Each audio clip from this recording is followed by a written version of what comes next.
কালকের দিনটা আমার জন্য অনেক বেশি ইম্পর্টেন্ট, কারণ ওর জন্মদিন। আবারও 1 বছর পর কাল স্নেহার সাথে আমার দেখা হতে যাচ্ছে।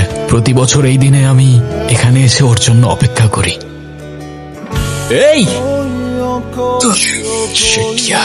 সরি, আরে দাঁড়ান না, ওরা আমার ফোন আর মানি ব্যাগ চুরি করে পালাচ্ছে স্যার। তো চলেন থানায় চলেন। থানায় যেতে হবে না, আমি ওদের ধরতে পারবো, আমাকে শুধু যেতে দেন ব্যাস। এই জন্য তো বলতেছি থানায় চলেন, রিপোর্ট লিখাবেন। আমার ফোন লাগবে না, আমাকে শুধু যেতে দেন ব্যাস, তাহলেই চলবে। হ্যাঁ মি, আপনার সমস্যা কি? হ্যাঁ, একবার বলেন ফোন চুরি হয়েছে, আরেকবার বলেন যেতে দিতে হবে। কি পাইছেন কি আপনি? আমি চাইলেও এত কিছু আপনাকে এখন বুঝাইতে পারবো না, আমার এখানে থাকতে হবে স্যার। স্যার আমাকে যাইতে দেন প্লিজ স্যার। এই মিয়া, তুমি আমাদের দিকে ঢিল মারবা আর আমরা তোমাকে এমনি এমনি ছেড়ে দেবো নাকি? চল চল গাড়ি স্যার স্যার আমাকে আজকের মতো যেতে দেন স্যার প্লিজ। এই তুই কে রে ভাই? হ্যাঁ, কালকে আমার স্নেহার সাথে দেখা করতে হবে স্যার। এই এই এই এই লাভ স্টোরি নাকি রে?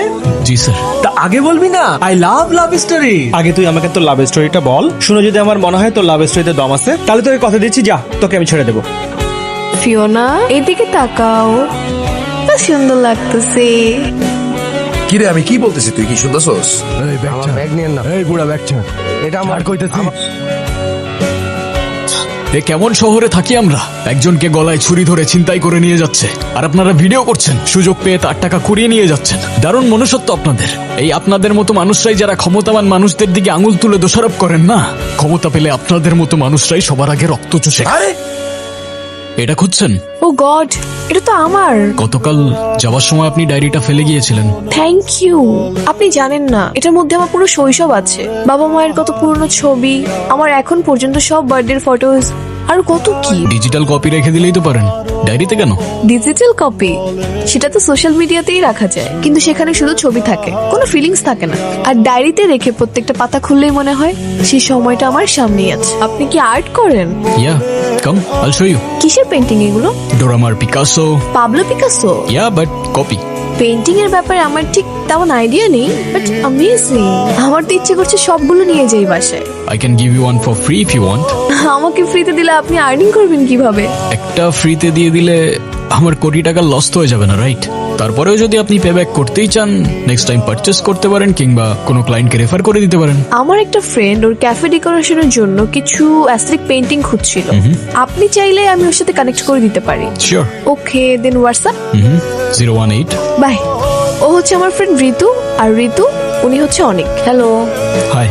আচ্ছা, আমি আমার ক্যাফেটা রেনোভেট করতে চাচ্ছি, এন্ড আমি চাচ্ছি দেয়ালে কিছু পেন্টিং রাখতে, আর আরবান সোল ভাইব দেওয়া যায় কিনা এটা নিয়েও একটু ভাবছি। আমি কিছু রেফারেন্স কালেক্ট করেছি, আপনি দেখুন এই ভাইবস গুলো আসলে দেওয়া যায় কিনা। শিওর, দেখি। টেনশন করার কিছু নেই, উনি খুব ভালো আর্ট করে। গতকাল 4-5 জন লোক আসছিল, খাবার খেয়ে বিল না দিয়ে চলে যাচ্ছিল, বিল চাইতে ধরে আমারে মারছে, আজকে আবার লবণের কথা কয়। হায় রে, থাক মন খারাপ করিস না। জাহাঙ্গীরটা কে? এবার লবণ ঠিক আছে। এই তোমার বিল কত? 1200 ভাইয়া। এই নাও, বাকিটা তোমার টিপস। কালকের ওই ছেলেটা কি আপনার কিছু হয়? কিছুই হয় না আমার। তাহলে সিম্পল, যখন ওর উপর হওয়া জুলুমটা দেখলাম তখন মেজাজ খারাপ হয়ে গেছে, আর যখন মেজাজ খারাপ হয়ে গেছে তখন মজলুমও আমার আর তার প্রবলেমও আমার। আই নো, লোকটা ছেলেটার সাথে যেটা করছে সেটা ঠিক করে নাই, আপনিও যেটা করলেন সেটাও তো ভায়োলেন্স। এরকম সিচুয়েশনে চুপ থাকলে নিজেকে কেমন যেন অপরাধী মনে হয়। আপনি এভাবে অন্যায়ের প্রতিবাদ করতে থাকলে তো আপনি নিজেই অন্যায় করে ফেলবেন। তাহলে হয়তো আমি অন্যায়ের বিরুদ্ধে না, নিজের বিরুদ্ধেই লড়তে থাকি। আপনার না মেডিটেশন করা উচিত। I will help you. ঋতুর পেন্টিং গুলো কবে থেকে করছেন? কালকে থেকেই শুরু করা যায়, আর আপনি চাইলে আপনিও জয়েন করতে পারেন আমার সাথে। Are you sure? ইয়া। ওকে, বলো তারপর কি হলো শুনি। তারপর তোমার ফুসফুসকে নিঃশ্বাস নিতে দাও, দেখবে তোমার আর কোনো কষ্ট নেই। হ্যাঁ মানে আপনি বললেন আর আমার কষ্ট চলে গেল না? যায় নাই আমার কষ্ট, এখন কি করবেন আপনি? যায় নাই আমার পেইন, যায় নাই আমার দুঃখ, কিছু যায় নাই আমার। তুমি এখনো প্রস্তুত না, তোমার ভিতরে রাগ, ভয়, অন্ধকার জমে আছে। হ্যাঁ, আপনি এত কিছু বুঝে গেলেন না? ঘোড়ার ডিম করেন আপনারা এখানে বসে। অনেক আঙ্কেল, আম সরি, আমি বুঝি নাই ওইভাবে রিয়াক্ট করবে, তাহলে আমি ওকে কখনো আনতাম না। আমি কিছু মনে করিনি, তবে তুমি ওকে ভুল বুঝো না, ওর ভিতরে অনেক কিছু চলছে, কষ্ট জমে আছে ওর ভিতরে। ওকে জানার চেষ্টা করো, পাশে থাকবার চেষ্টা করো। আমি স্নেহা, অনেকের ফ্রেন্ড, একটু ওর সাথে দেখা করতে চাচ্ছিলাম। ও আচ্ছা, ও তো রুমে গেম খেলতেছে, আমি ডেকে দিচ্ছি। না না, আমি আসলে আগে আপনার সাথে একটু কথা বলতে চাচ্ছি। বলেন কি ব্যাপার? অনেকের কি কোনো প্রবলেম আছে? কোন প্রবলেমের কথা বলছো? ও না অকারণে অনেক রিয়াক্ট করে বসে, আমার মনে হয় কেন জানি ওর ভেতরে একটা কষ্ট লুকিয়ে আছে। প্রায় 12 বছর আগের কথা। অনেক তখন রসুলপুরের একটা মফস্বল এলাকায় থাকতো। অনেকের বাবা তুহিন ছিলেন একজন ছোটখাটো বিল্ডার। ভালোই চলছিল ওদের দিন, কিন্তু সেই বছর একটি বিদেশি কোম্পানি এলো তার সাথে কাজ করার জন্য। নতুন স্বপ্নে বিভোর হয়েছিল তার চোখ। কি বলো? না না, এটা সম্ভব না।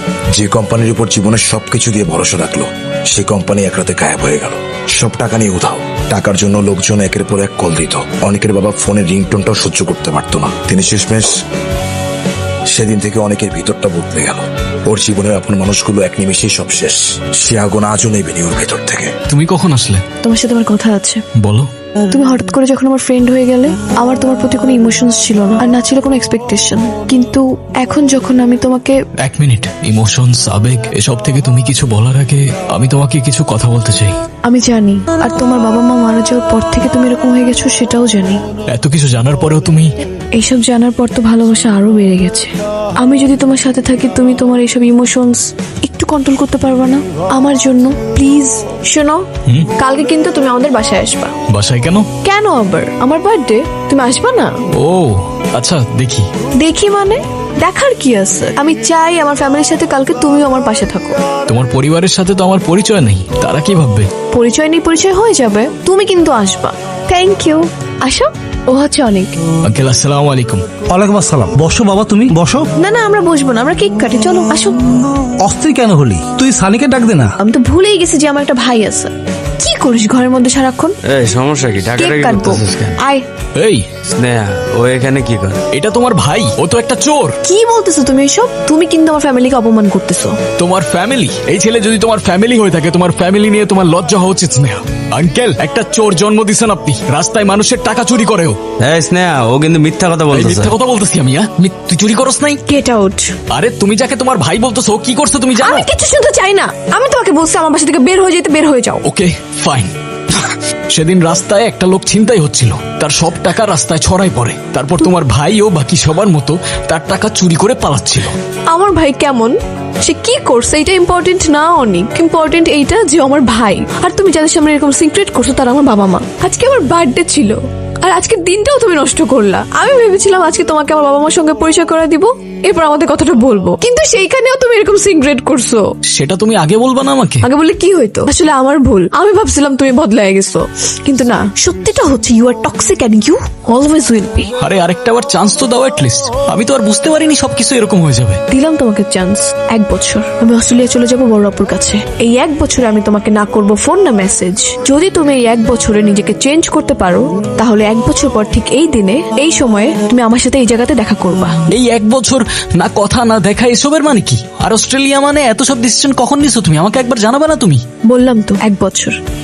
ভালোবাসার মানুষ জীবন থেকে হারিয়ে গেলে হয়তো সময়ের সাথে সব পরিবর্তন হয়, তবে ভালোবাসার মানুষের অপেক্ষায় থাকলে বোধহয় সেই সময়টাই থমকে যায়। এরপর এই গরমে আরামদায়ক কুলিং সলিউশন খুঁজছেন? এখনই নিন handheld turbo fan with digital display. শক্তিশালী বাতাস, স্মার্ট ডিজাইন, এখন মাত্র 1150 টাকা। অর্ডারের জন্য হোয়াটসঅ্যাপে যোগাযোগ করুন। এরপর তো স্যার 1 বছর চলে গেছে। আজকেই সেই দিন। স্নেহা আসবে আমার সাথে দেখা করতে।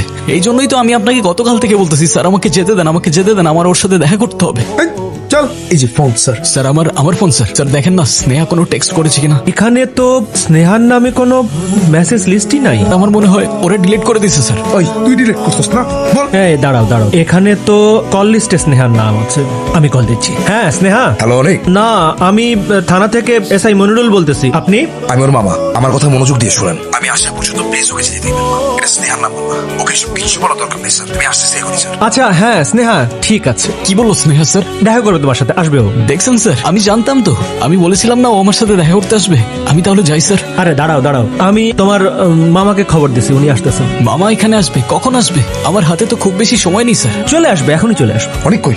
অনেক মামা তুমি আসছো? দেখো না গতকাল সন্ধ্যা থেকে এখানে বসে আছি। ওনারা আমার কথা বুঝতে চাইতেছে না। তুমি একটু ওনাদের বুঝায় বলো না প্লিজ। তুই বস, আমি ওনাদের সব বুঝাই বলতেছি। একটু দিকে আসবেন? বলেন। তাছাড়া স্নেহা মেয়েটা এখন কোথায়? অনেকের ফোনে আপনার নাম্বার স্নেহার নামে সেভ করা কেন? আপনি যেহেতু স্নেহার কথা বলছেন, অনেক নিশ্চয়ই আপনাকেও স্নেহার গল্প শুনিয়েছে। আমাকেও? মানে? ও এরকম মাঝে মাঝে হারায় যায় স্যার, এক একজনকে স্নেহার গল্প শোনায়। তাই আমি ইচ্ছে করে ওর ফোনে আমার নাম্বারটা স্নেহা নামে সেভ করে রাখি, যাতে হারিয়ে গেলে ওকে খুঁজে পাই। আমি কিছু বুঝতে পারছি না। স্নেহা এখন কোথায়? স্নেহা নামে যে ছিল সে এখন আর নেই। নেই মানে? এতক্ষণ ধরে আমি যে স্নেহার গল্প শুনলাম সেগুলো সবটাই সত্যি, শুধু শুধু শেষের অংশ বাদে। মানে ঘটনা আজকের না, বরং আরো 3 বছর আগের। চলে যাবার 1 বছর পর স্নেহা ঠিকই ফিরে এসেছিল, কিন্তু স্নেহা, এই স্নেহা ও আর নেই স্যার। 3 বছর আগে অ্যাক্সিডেন্টে মারা যায় ও। অনেক সত্যিটা কিছুতেই মানতে পারে না। অনেকের কাছে মনে হয় স্নেহা এখনো বেঁচে আছে, আর ওর মনে হয় প্রতি বছর এই দিনে ওই সময়টা স্নেহ ওর সাথে দেখা করতে আসবে। অনেক এখনো ওর জন্য অপেক্ষা করে। জি স্যার, প্রতি বছর একদিন আগে এসে সেই জায়গাটায় বসে থাকে ও, যেন ওর আর দেরি না হয়, যেন স্নেহা অপেক্ষা করে চলে না যায়, যেন সেই ভুল আর না হয়। ওর কাছে সময়টা সেই বিকেলে আটকেছে স্যার। তুমি কেন চলে গেলা সেদিন? আরেকটু অপেক্ষা করতে জাস্ট। সেদিন অনেকক্ষণ অপেক্ষা করার পর মনে হয়েছিল হয়তো আমি পাগলামি করছি। এতদিন যোগাযোগ নেই, কথা নেই, হয়তো তুমি ভুলেই গিয়েছো সেদিনের সেই সময়ের কথা, কিংবা আমাকেই ভুলে গিয়েছো। সেই একটা বছরের প্রত্যেকটা সেকেন্ড, প্রত্যেকটা মুহূর্ত গুনে গেছি আমি। আর কি করে ভুলে যাব তোমায় স্নেহা? আমি ভালোবাসি তোমায়, আর এই কথাটা আমার তোমাকে 1000 বার বলা উচিত ছিল। আমিও তোমাকে ভালোবাসি, অনেক ভালোবাসি। আমি কথা দিচ্ছি তোমাকে, আমার আর কখনো লেট হবে না। প্লিজ আমাকে আর ছেড়ে যেও না, প্লিজ। কিচ্ছু হয়নি মামা, চল। ছেড়ে দেব না।